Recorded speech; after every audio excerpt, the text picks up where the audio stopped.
Hi అండి. ఈ రోజు కనుక చూసుకుంటే తీన్మార్మలకు కాంగ్రెస్ ప్రభుత్వం షోకాజ్ నోటీసులు మొన్న షోకాజ్ నోటీసులు పంపించడం జరిగింది. ఈ రోజు సస్పెండ్ చేయడం జరిగింది. సో తీన్మార్మలను సస్పెండ్ చేయడం గల కారణాలు ఏంటి, అంత బలమైన కారణం ఏముంది, అంత పెద్ద తప్పు తీన్మార్మలను ఏం చేసిండు అనే అంశాలను మనం మాట్లాడుకుంటే, సో మన గనక చూసుకుంటే కులగన్న సర్వే మొదలుకొని రెడ్లపై అనుచిత వ్యాఖ్యలు చేయడం, మన వరంగల్ సభలో విచ్చలవిడిగా మాట్లాడాలు, ఒక కమ్యూనిటీకి సంబంధించిన వ్యక్తులు చాలా చాలా నీచాతి నీచంగా దారుణంగా తిట్టడాలు. సో ఈయన కూడా ఏఐసిసి పరిగణలోకి తీసుకొని తీర్మానం సస్పెండ్ చేసిందని చెప్పేసి మనకు వస్తున్న సమాచారం. సో మరి దీని వెనకాల ఇంకా వేరే ఎవరైనా కుట్ర ఉందా, కేవలం మన తీర్మానం తప్పు చేసిందని చెప్పేసి సస్పెండ్ చేసిందా అనే అంశాలను మనం మాట్లాడుకుంటే, సో వేరే రాజకీయ నాయకుల కుట్ర ఉందా లేదా అనే అంశాలను మనం కొంచెం పక్కన పెడితే, ఏ పార్టీ అయినా కూడా కావచ్చు, బీఆర్ఎస్ కావచ్చు, బీజేపీ కావచ్చు, కాంగ్రెస్ ప్రభుత్వం కావచ్చు, ఏ ఒక్కటి కూడా కావచ్చు, పార్టీకి లైన్ అనేది ఉంటది. ఆ లైన్ క్రాస్ చేస్తే మాత్రం 80% ఏ పార్టీ కూడా సహించేది ఉండదు. సో అందరూ కూడా సస్పెండ్ చేయడం జరుగుతుంది. సో ఇక్కడ తీర్మానం విషయంలో కూడా ఇదే జరిగింది. లెటర్లు కనుక మనం మాట్లాడుకుంటే, మన వరంగల్ బీసీ సభలో కనుక మనం మాట్లాడుకుంటే అసలు నోరుకు అడ్డు అదుపు లేకుండా మాట్లాడుతుందని చెప్పేసి మనం మాట్లాడుకోవచ్చు. విచ్చలవిడిగా మాట్లాడుతుంది, అసలు ఏం మాట్లాడుతుందో అర్థం కాని పరిస్థితి చూసుకుంటే కనుక. ఇప్పుడు నీకు కూడా కొనికిసుక గొట్టంగాడో కామెంట్ పెట్టిండు. సో వాడిని తిట్టాలి, వాడిని హైలైట్ చేయాలి, సో వాని పైన కేసు పెట్టాలి, సో మమ్మల్ని ఇట్లంటామని చెప్పేసి వాని మీద కేసు పెట్టాలి, తీసుకొచ్చుకోవాలి, జైల్లో పడేయాలి, ఏమైనా చేయాలి. సో ఏదో ఒక తప్పు చేసిందని చెప్పేసి మొత్తం కమ్యూనిటీ మొత్తం తిట్టడం ఎంతవరకు కరెక్ట్ అని చెప్పేసి దీని గురించి రెడ్డి సంఘాలు కావచ్చు, కొంతమంది నాయకులు కావచ్చు, సో తీవ్రంగా కూడా వ్యతిరేకించడం జరుగుతుంది.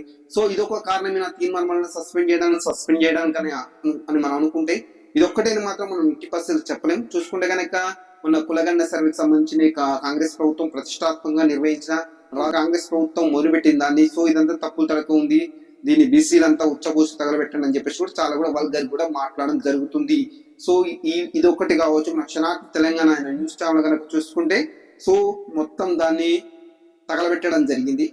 సో ఇవన్నీ పరిగణలో తీసుకొని తీర్మానం సస్పెండ్ చేయడం జరిగిందని చెప్పేసి మనకు వస్తున్న సమాచారం. సో మరి ఆయన చెప్తున్న విషయం ఏంటంటే, తీర్మానం టీం మెంబర్స్ కావచ్చు, కొంతమంది చెప్తున్న విషయం ఏంటంటే, దీన్ని కొంతమంది రెడ్డి నాయకులు ఉద్దేశపూర్వకంగా టార్గెట్ చేసి తీర్మానం సస్పెండ్ చేయించడం జరిగిందని చెప్పేసి మనం మాట్లాడుకోవచ్చు. సో ఇక్కడ రెడ్డి నాయకులు ఎందుకు చేస్తున్నారు అంటే, గత కొద్ది రోజులుగా చూసుకుంటే తీర్మానం ఉత్తమ్ కుమార్ రెడ్డి కావచ్చు, కొమ్మరెడ్డి రాజగోపాల్ రెడ్డి కావచ్చు, వెంకటరెడ్డి కావచ్చు, పొంగిరెడ్డి శ్రీనివాస్ రెడ్డి కూడా కావచ్చు, ఉద్దేశపూర్వకంగా టార్గెట్ చేసి మాట్లాడుతున్నట్టుగా మనకు వస్తున్న సమాచారం. సో మనకు కొన్ని వీడియోలు కనుక చూసుకుంటే ఇదే కనిపిస్తుంది. సో రీసెంట్ కనుక చూసుకుంటే ఎస్ఎల్బిసి కెనాల్ దగ్గర కూడా మనకు మామూలుగా ఎలా ఇష్యూ జరిగిందని చెప్పేసి, అంటే వాటర్ నీళ్లు కలిసి అందులో జరిగిందని చెప్పేసి కోమరెడ్డి వెంకటరెడ్డి చెప్పడం జరుగుతుంది. దాన్ని కూడా మనకి తీర్మానం ట్రోల్ చేసే విధంగా కూడా మాట్లాడడం జరుగుతుంది. ఒకటి కాదు రెండు కాదు చాలా చాలా కూడా మాట్లాడడం జరుగుతుంది. సో మరి దీని నుంచి కొంతమంది తీర్మానం టీం మెంబర్స్ మాట్లాడుతున్న విషయం ఏంటంటే, గతంలో కనుక చూసుకుంటే జగ్గారెడ్డి కావచ్చు, రాజగోపాల్ రెడ్డి కావచ్చు, వెంకటరెడ్డి కావచ్చు, చాలా మంది ఉత్తమ్ కుమార్ రెడ్డి కూడా కావచ్చు, కొంతమంది నాయకులు ఉద్దేశపూర్వకంగా పిసిసి ప్రెసిడెంట్ ఉన్నప్పుడు రేవంత్ రెడ్డిని, సో నువ్వు పిసిసి ప్రెసిడెంట్ డబ్బులు పెట్టి తెచ్చుకున్నావు, నువ్వు సీఎం పోస్ట్ డబ్బులు పెట్టి తెచ్చుకున్నావు అని చెప్పేసి చాలా చాలా కూడా వ్యాఖ్య చేయడం జరిగింది. ఉద్దేశపూర్వకంగానే వ్యాఖ్య చేయడం జరిగింది. సో అప్పుడు స్పందించని వాళ్ళు ఇప్పుడు ఎందుకు స్పందిస్తున్నారు, కేవలం తీర్మానాన్ని ఎందుకు టార్గెట్ చేస్తారని చెప్పేసి లెటర్లు కూడా వాళ్ళు కూడా కామెంట్ చేయడం జరుగుతుంది. వాట్ ఎవర్ రీజన్, కారణం ఏదైనా కావచ్చు. కాకపోతే ఇప్పుడు ఉన్న పరిస్థితి ఏంటంటే, తీర్మానం సస్పెండ్ చేయడానికి కారణం ఏంటంటే, ఉద్దేశపూర్వకంగా ఒక పార్టీలో ఉంటూ ఆ పార్టీ చేస్తున్న పథకాలను కావచ్చు, ఆ పార్టీ తీసుకున్న సిద్ధాంతాలను కావచ్చు వ్యతిరేకించడమే పక్కన పెట్టండి. కాకపోతే ఇప్పుడు ఒక అపోజిషన్ లీడర్ మాట్లాడాలు, అందరిలో పార్టీని కించపరిచే విధంగా మాట్లాడాలు, పార్టీ క్రమశిక్షణ ఉల్లంఘన చేసిందని చెప్పేసి, పార్టీ క్రమశిక్షణ ఉల్లంఘించిందని చెప్పేసి తీర్మానాలపై వేయడం జరిగింది. తీర్మానం కొత్త పార్టీ పెడతాడా, బీసీలందరూ ఏకమైతారా, తీర్మానం వెంట ఉంటారా అనేది మాత్రం $1 మిలియన్ ప్రశ్న అని చెప్పేసి మనం మాట్లాడుకోవచ్చు. సో నాకు తెలిసినంత వరకు అయితే ఇప్పుడు కాంగ్రెస్ పార్టీలో ఉన్న పిసిసి ప్రెసిడెంట్ మహేష్ కుమార్ గౌడ్ కూడా ఒక బీసీ అని చెప్పేసి మనం మాట్లాడుకోవచ్చు. సో ఇక్కడ రాజకీయాలు ఒకప్పుడు ఏంటంటే, మన తెలంగాణలో రాజకీయాలు అనేవి ఉండకూడదు, కులపిచ్చి అనేది 80% ఉండకూడదు. తప్పు ఎవరు చేసినా తప్పే అని చెప్పేసి చెప్పాలి. ఈ పలానా కులములే కావాలి, ఈ పలానా కులములే కావాలని చెప్పేసి ఎవరు కించపరుస్తూ వచ్చేది ఏమి ఉండదు. లెటర్ గా మాట్లాడుకుంటే పలానా రెడ్డి ఓట్లే కావాలి, పలానా బీసీ ఓట్లే కావాలి, పలానా ఓసీ ఓట్లే కావాలని చెప్పేసి ఎవరు కూడా అడగకూడదు. అది అసలు కామెంట్ కూడా చేయదు. అది రాజకీయ నాయకుల లక్షణం కానే కదా 80% కూడా. నాకు ఈ పలానా కమ్యూనిటీ ఓట్లే కావాలి, పలానా కమ్యూనిటీ ఓట్లు కావాలని చెప్పేసి ఏ ఒక్క రాజకీయ నాయకుడు ఎవడు మాట్లాడు, ఎవడు కూడా ఏం చేయలేడు. ఇప్పుడు కేవలం బీసీ ఓట్లు ఎత్తే ముఖ్యమంత్రి కాలేడు, బీసీ ఓట్లు ఎత్తినే ఎమ్మెల్యే కాలేడు, బీసీ ఓట్లు పెడితే ఎమ్మెల్సీ కాలేడు.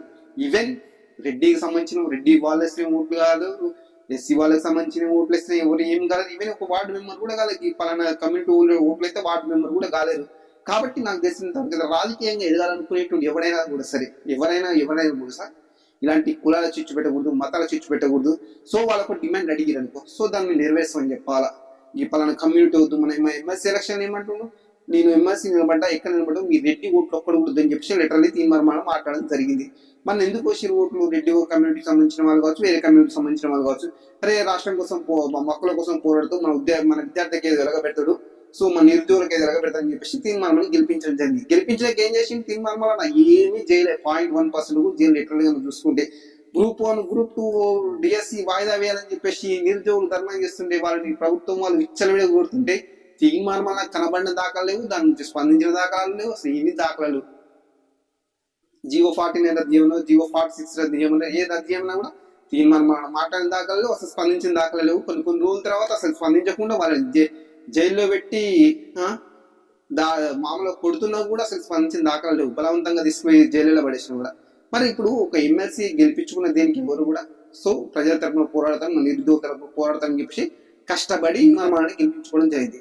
సో నువ్వు హక్కుల కోసం పోరాడకుండా కొత్త నినాదం ఎత్తుకొని మళ్ళీ ఇప్పుడు వచ్చేసి నీకు ఏదో నిన్ను ఆదుకున్న పార్టీ, నీకు అండగా నిలబడ్డ పార్టీపై నువ్వు తీవ్రమైన వ్యతిరేక వ్యాఖ్యలు చేస్తుంటే వాళ్ళు మాత్రం ఎందుకు సహిస్తారు, ఎన్నో సహిస్తారు లిటరల్లీ కనుక. యాక్చువల్లీ నాకు తెలిసినంత వరకు అయితే తీర్మానంలో కూడా ఇది ఎక్స్పెక్ట్ చేసిందని చెప్పేసి మనకు వస్తున్న సమాచారం. ఈయన స్వతహాగా పార్టీ నుంచి బయటకు వెళ్లకుండా సో ఎవరో ఒకరు సస్పెండ్ చేస్తే, సో చూసారా ప్రజలారా, నన్ను మీ బీసీల కోసం పోరాడుతుంటే నన్ను కాంగ్రెస్ ప్రభుత్వం సస్పెండ్ చేసింది, సో మనం ఏ విధంగా చెప్పేసి కాంగ్రెస్ ప్రభుత్వం పని పెట్టాలని చెప్పేసి మళ్ళీ ఒక కొత్త స్టోరీ వెళ్తాడని చెప్పేసి మనకు వస్తున్న సమాచారం.